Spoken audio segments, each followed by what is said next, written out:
A graça e a paz do Senhor Jesus. Este é o canal O Fundamento dos Apóstolos e Profetas, dando sequência no estudo A Escatologia Bíblica, vídeo 16.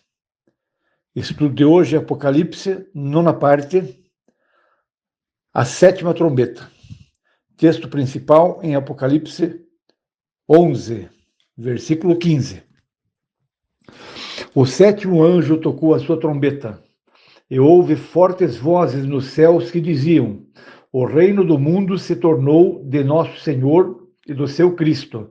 Ele reinará para todo sempre. Os 24 anciãos que estavam assentados em seus tronos diante de Deus prostraram-se sobre seus rostos e adoraram a Deus, dizendo: graças te damos, Senhor Deus Todo-Poderoso, que és e que eras, porque assumiste o teu grande poder e começaste a reinar. As nações se iraram, e chegou a tua ira. Chegou o tempo de julgares os mortos e de recompensares os teus servos, os profetas, os teus santos, os que temem o teu nome, tanto pequenos como grandes, e de destruir os que destroem a terra. Então foi aberto o santuário de Deus nos céus, e ali foi vista a arca da aliança. Houve relâmpagos, vozes, trovões, um terremoto e um grande temporal de granizo. Então vamos aos comentários. Vou reler alguns versículos. O versículo 15 diz então: o sétimo anjo tocou a sua trombeta e houve fortes vozes nos céus que diziam: o reino do mundo se tornou de nosso Senhor e do seu Cristo, e ele reinará para todo sempre.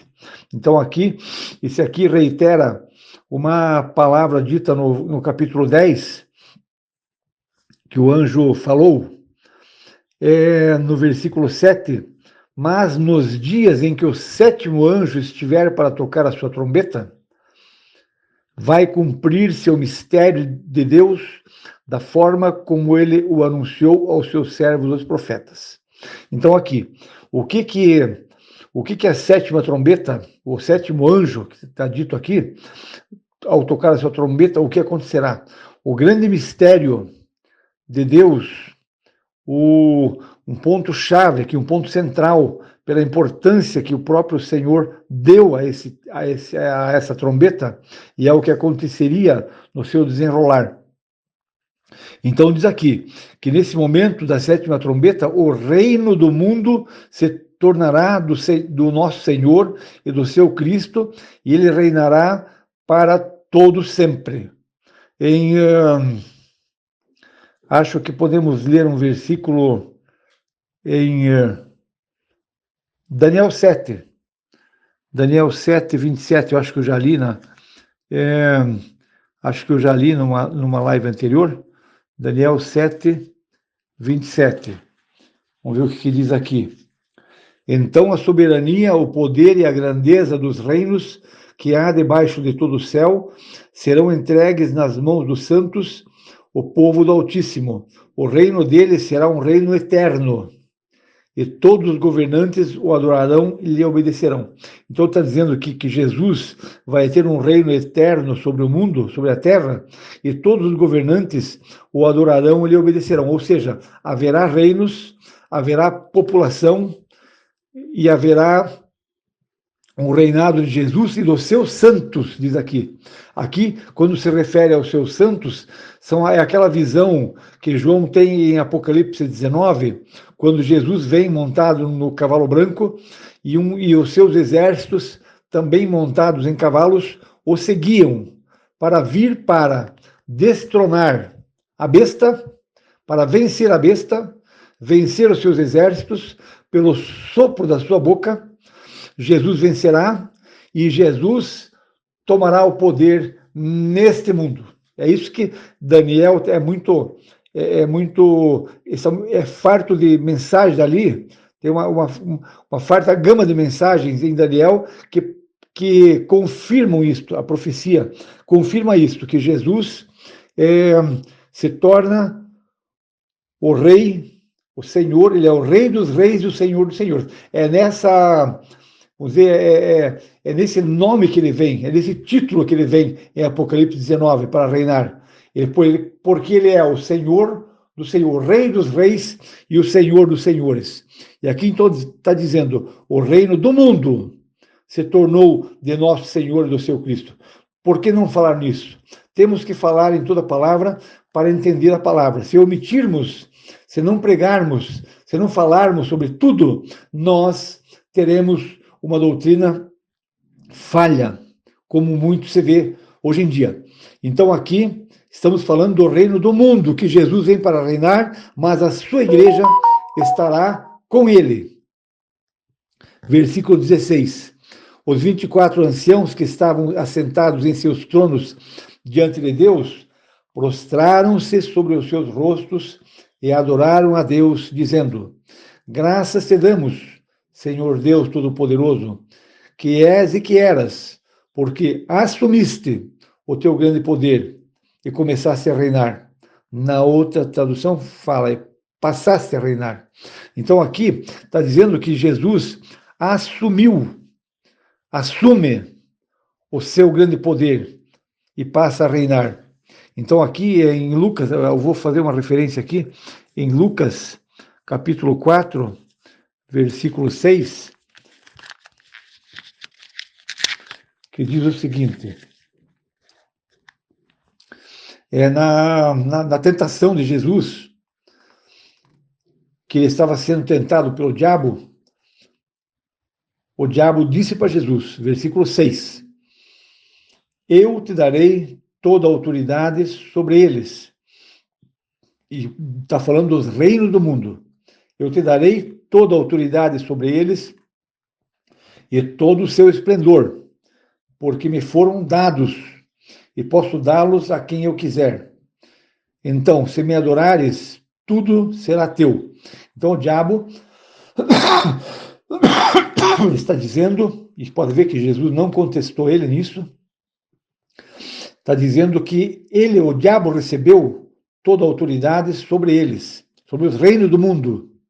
E por isso que você vê o mundo desse jeito, porque o mundo está na mão do diabo. E até o apóstolo diz, o mundo jaz no maligno. Então aqui, mas o diabo está dizendo porque me foram dados. Quando que foram dados? Certamente ele está se referindo lá quando ele venceu a tentação sobre Adão e Eva. Então, eu posso dá-los a quem eu quiser. Só que tem um detalhe, Jesus obviamente não aceitou, não concordou e só falou, adore o Senhor teu Deus, só ele preste culto. Citou a palavra e venceu o diabo. Então, só que quando Jesus foi ressurreto e apareceu aos discípulos, o que ele falou? Toda a autoridade me foi dada nos céus e na terra. Então Jesus retomou o seu poder obedecendo a Deus. Só que é claro, tem um tempo, como diz lá em Atos, que é necessário que o céu o receba até a restauração de todas as coisas. Então, não sabemos os tempos e as épocas, mas o que importa é que as coisas estão se cumprindo como Deus pré-ordenou. E aqui, então, diz, comentando aqui o versículo 16 e 17, diz, falando de Apocalipse 11, graças te damos, Senhor Deus Todo-Poderoso, que és e que eras, porque assumiste o teu grande poder. Assumiste. Jesus assume o seu poder e a sua autoridade sobre a terra. Nesse tempo aqui, no cumprimento do Apocalipse. Continuando, versículo 18. As nações se iraram e chegou a tua ira. O Salmo de número 2, não vou ler agora, nem li agora recentemente, mas ele fala sobre isso, sobre a ira das nações e sobre a vingança do nosso Deus contra os reis e soberanos da terra que menosprezaram Deus e Jesus Cristo. Continuando, chegou o tempo de julgar os mortos e de recompensares os teus servos, os profetas, os teus santos, e os que temem o teu nome, tanto pequenos como grandes, e de destruir os que destroem a terra. Aqui eu preciso fazer um comentário. Eu sei que a grande maioria não vai muito assimilar isso, porque certamente nunca ouviu sobre essas coisas. Mas aqui, eu pergunto, como que chegou o tempo de julgares os mortos e de recompensares os teus servos, os profetas e teus santos? Se lá em Apocalipse 20, diz, eu vou ler aqui um versículo que fala sobre o julgamento, sobre a ressurreição e o julgamento. Versículo 4. Vi tronos em que se assentaram aqueles a quem havia sido dada autoridade para julgar. Vi as almas dos que foram decapitados por causa do testemunho de Jesus e da palavra de Deus. Eles não tinham adorado a besta, nem a sua imagem, e não tinham recebido a sua marca na testa nem nas mãos. Eles ressuscitaram e reinaram com Cristo os 1000 anos. O restante dos mortos não voltou a viver até se completarem os 1000 anos. Então aqui está dizendo que os mortos, seja na grande tribulação, ou seja, os mortos anteriores, está dizendo que eles não voltariam a reviver, porque aqui no Apocalipse 20 é o julgamento dos mortos. E aqui ele fala aqui, esta é a primeira ressurreição. Felizes e santos os que participam da primeira ressurreição. A segunda morte não tem poder sobre eles. Serão sacerdotes de Deus e de Cristo e reinarão com ele durante 1000 anos. É aquilo que sempre falo. Haverá algumas, por assim dizer, ressurreições que fazem parte da primeira ressurreição.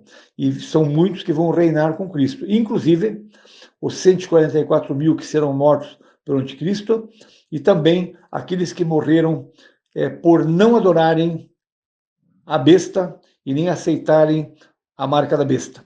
Então, está muito claro isto. Agora, a grande pergunta, por que aqui em Apocalipse 11, que é justamente quando está chegando o meio da grande tribulação, por que está dizendo que chegou o tempo de julgar os mortos, se ele está dito que vai ser julgado só depois do milênio? Então, agora, vou falar sobre esse julgamento dos mortos que acontece aqui, bem no meio da grande tribulação. Para isso, eu tenho que ler Daniel capítulo 12, versículo 1 e 2. Naquela ocasião, Miguel, o grande príncipe que protege o seu povo, Daniel fala sobre Israel. O seu povo, Miguel, o grande príncipe que protege o seu povo de Israel. Continuando, se levantará. Haverá um tempo de angústia como nunca houve, desde o início das nações até então. Então, aqui está falando exatamente do tempo de angústia que virá sobre o mundo, e em especial sobre Israel, porque a besta estará em Israel, estará em Jerusalém, se desmascarando e perseguindo para destruir e trazer grande destruição sobre o povo de Israel. Mas então, naquela ocasião, o seu povo, está vendo? O seu povo, está falando de Israel, o povo do arcanjo Miguel. O seu povo, todo aquele cujo nome está escrito no livro, será liberto. Multidões que dormem no pó da terra acordarão, uns para a vida eterna, outros para a vergonha e para o desprezo eterno. Então, é tempo de entendermos a Bíblia literalmente, senão não há acerto para a interpretação e compreensão das Escrituras. Agora eu cito Ezequiel 37 ainda. Ezequiel 37, versículo 11. Por que eu estou lendo esses versículos? Porque esses versículos falam de uma ressurreição de Israel, que será no meio da grande tribulação. Porque estes vão participar do reino, vão ser a nação de Israel cumprindo as promessas de Deus sobre a ocupação da sua terra, na sua plenitude, na sua extensão, prometida a Abraão, Isaque e Jacó. Então aqui diz, Ezequiel 37, versículo 11. Então ele me disse, filho do homem, esses ossos são toda a nação de Israel. Eles dizem, nossos ossos se secaram e nossa esperança desvaneceu-se. Fomos exterminados. Por isso, profetize e diga-lhes, assim diz o soberano, o Senhor. Ó meu povo, vou abrir os seus túmulos e fazê-los sair. Trarei vocês de volta à terra de Israel. Quando eu abrir os seus túmulos e os fizer sair, vocês, meu povo, saberão que eu sou o Senhor. Porei o meu espírito em vocês, e vocês viverão, e eu os estabelecerei em sua própria terra. Então vocês saberão que eu, o Senhor, falei e fiz. Palavra do Senhor. Então é exatamente assim que está em Ezequiel 37. Recomendo que você ouça de novo esse áudio e leia de novo essas passagens e comece a meditar. Porque se nós não interpretarmos a palavra literalmente, quando fala Israel, é Israel, não é igreja. Então temos que separar. A igreja tem uma chamada superior à de Israel, porque Israel vai reinar com Cristo, não só sobre Israel, mas sobre o mundo inteiro. Então, a chamada é muito grande, mas nós não podemos ser mesquinhos a ponto de pensar que Israel está tomando o lugar da igreja ou que a igreja está tomando o lugar de Israel. Cada um tem uma chamada diferente. Aliás, repito 1000 vezes, o povo de Israel que se converteu, ele também faz parte da igreja. Se converteu antes que venha o dia do Senhor. Como diz lá, aquele que invocar o nome do Senhor será salvo, seja judeu ou seja gentil. Então agora, só completando aqui a nossa leitura, estamos em Apocalipse 11,